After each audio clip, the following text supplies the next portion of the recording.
Mesdames, Messieurs et chers amis, oui, effectivement, je vais lire avec toute la précaution du respect des paroles qui sont celles du président Daniel Dubois, qui m'a fait la confiance de me confier son texte, et donc je le représente devant vous ce soir.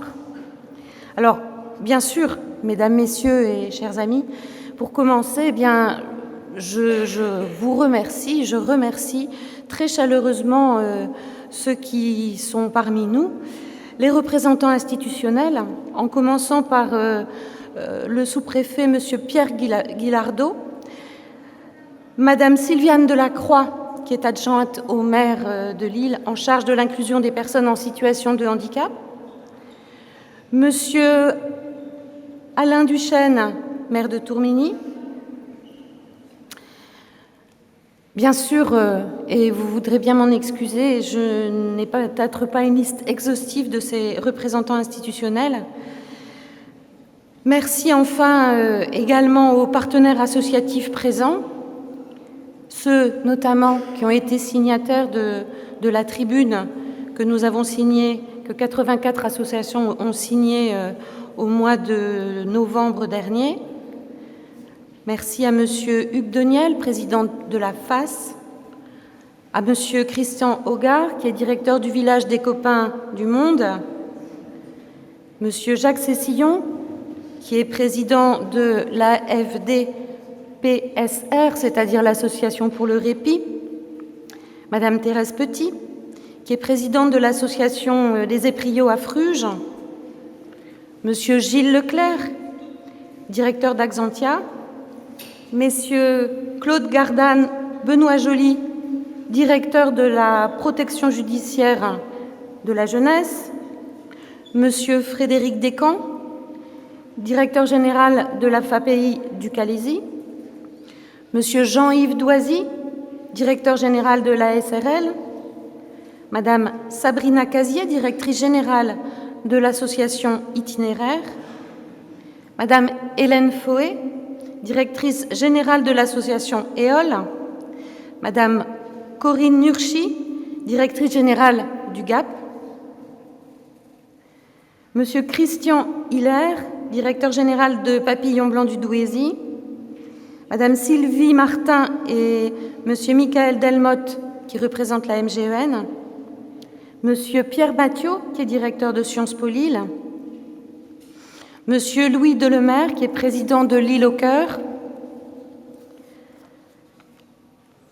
Monsieur Moufid Chahed, représentant du groupe SOS, Madame Christine Verjus, directrice de l'École européenne supérieure en travail social.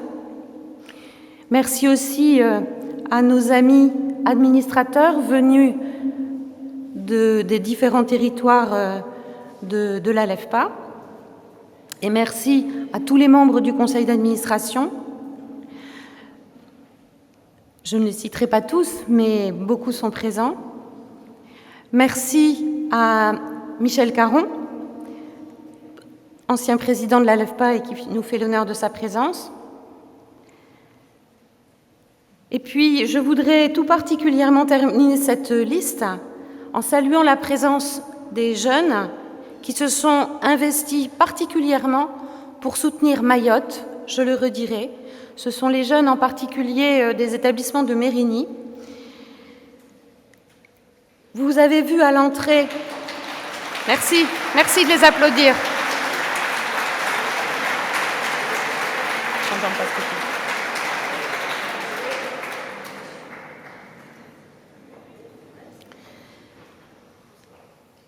Alors, ces jeunes, eh bien, ils ont été force de proposition pour encourager l'appel aux dons en faveur des professionnels et des jeunes de Mayotte, avec lesquels ils avaient, avant les catastrophes que l'île de Mayotte a connues, ils avaient le projet de correspondre.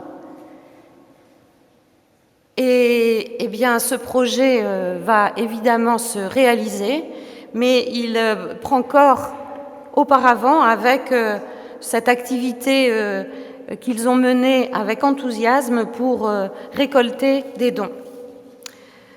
Voilà, mesdames et messieurs, j'en ai terminé avec les remerciements et la bienvenue. Et je vais donc maintenant vous lire avec la plus grande attention les propos qui ont été préparés par Daniel Dubois. Alors bien sûr, la première chose qu'il a à vous dire, c'est bonne année à tous. Faisons des vœux pour que 2025 soit chargé d'espérance, de réussite et de joie. Notre monde est traversé de repli sur soi, de rejet de l'autre, de volonté de domination et de violence, et dans cet environnement ô combien inquiétant, l'ALEFPA met en avant sa valeur de solidarité envers les plus démunis. Ma première pensée dans ce contexte va à nos collègues de Mayotte. Comment ne pas d'abord penser à eux et aux personnes qu'ils accompagnent? Tous ont été touchés dans leur chair par la violence sans précédent du cyclone Chido. Et le week-end dernier, la nature s'est une seconde fois déchaînée sur l'île. La tornade tropicale Dikeledi a déversé sur l'île des pluies diluviennes.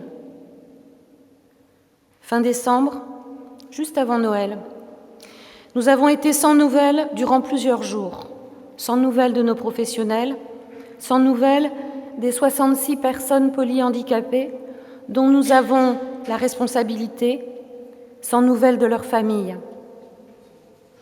Aujourd'hui, nous sommes rassurés. Nous sommes rassurés quant à leur vie, puisqu'il n'y a eu ni disparu, ni décès. Et tous font preuve d'une résilience remarquable pour se reconstruire. Mais c'est un miracle. Nos équipes, avec Aïcha Boukir, la directrice des établissements de Mayotte, et Henri Bedja, l'administrateur de l'ALEFPA pour le territoire de Mayotte, tous deux ont repris l'accompagnement de ces enfants polyhandicapés avec nos professionnels sur le territoire. Ces derniers cumulent désormais toutes les difficultés. Avant la catastrophe, marqués dans leur corps par leur polyhandicap, ils vivaient pour la plupart dans les bidonvilles de Mayotte, les bangas, dont aujourd'hui tout le monde a entendu parler. Ils avaient déjà peu, très peu. Aujourd'hui, ils ont moins encore. Tout manque. Même les besoins les plus basiques ne sont pas satisfaits. Eau, électricité, nourriture, abri, essence et moyens de transport, il manque de tout. Dès l'annonce de la catastrophe, l'ALEFPA s'est mobilisée pour leur venir en aide.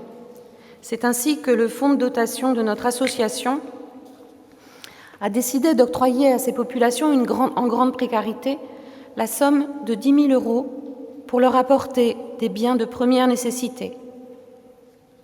De même, une cagnotte en ligne a vu le jour et nous avons ainsi pu récolter 34 072 € aujourd'hui, donc qui ont été de toutes sortes, faits par des personnes à titre individuel, des dons de 5 €, de 2 €, mais des dons aussi beaucoup plus conséquents. Et il faut remercier également ici certains de nos partenaires qui se sont associés à cette démarche. La Caisse d'épargne, qui a fait un don de 5 000 €, la GMF, qui a fait un don de 10 000 €.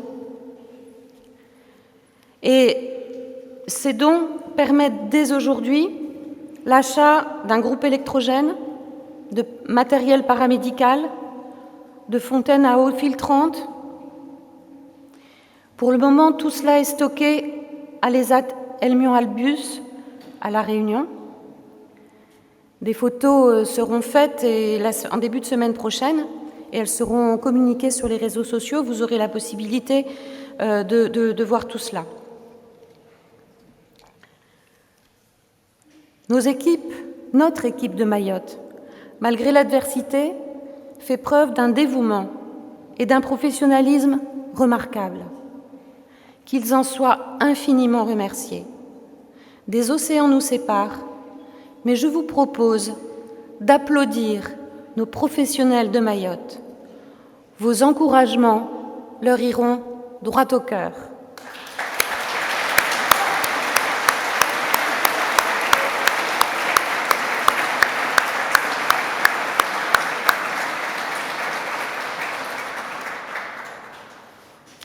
Merci pour eux.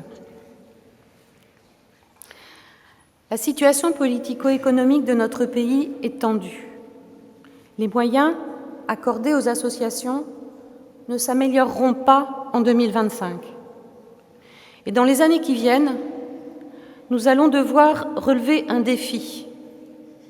Nous n'accepterons pas que les plus démunis soient les victimes expiatoires de la récession économique. Nous nous devons d'être exemplaires dans la gestion de nos établissements.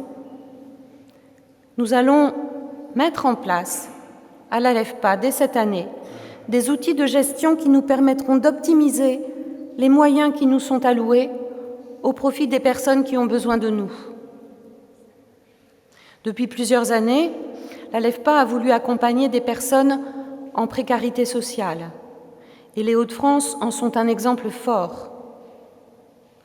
Nous allons, en 2025, développer davantage encore de services au profit de ces personnes.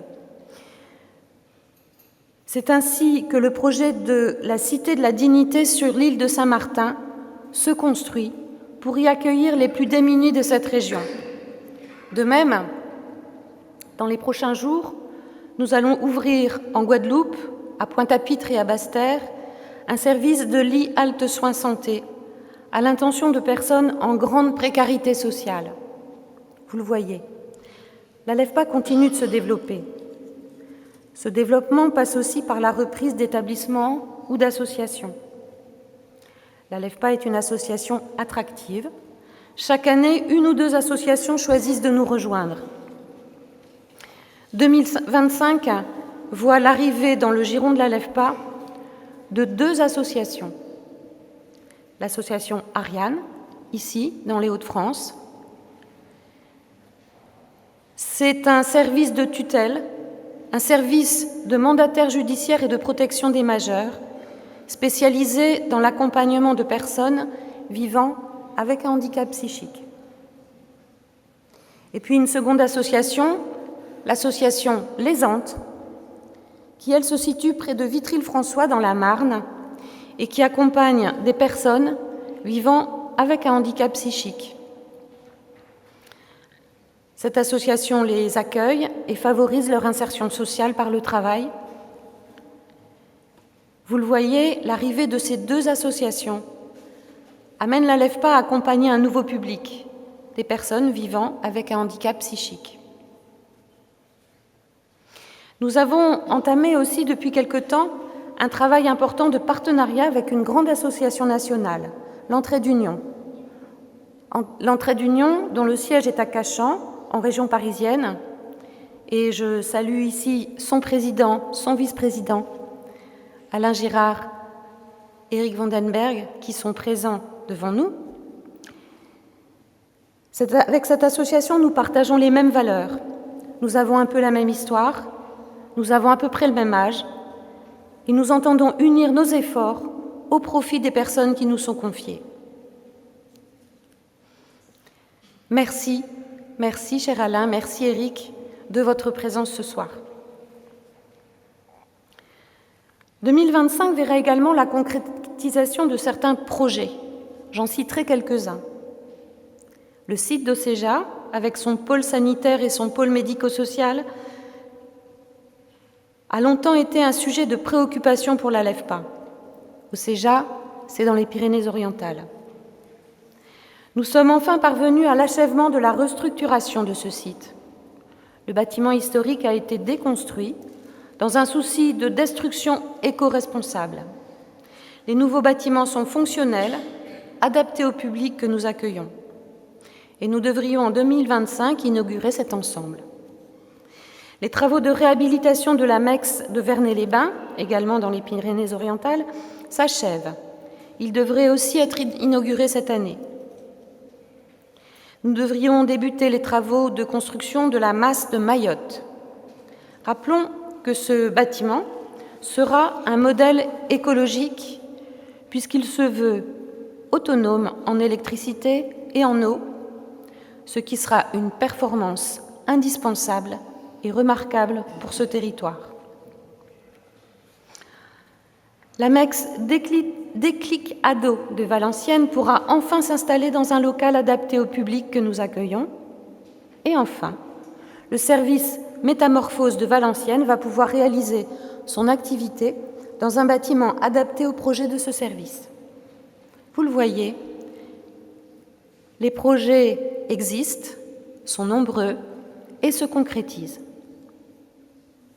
La LEFPA est une association nationale, forte aujourd'hui de plus de 4000 salariés et qui s'appuie sur une pluralité de territoires pour être au plus près des besoins des personnes qui nous sont confiées. Vivante, elle est en perpétuelle recherche pour améliorer la qualité de la prise en charge des personnes accueillies. Gageons en 2025 que ce sera une année de création, de rencontres et de construction. Je vous souhaite, je nous souhaite une bonne année, une très bonne année 2025. Danielle Dubois, vous avez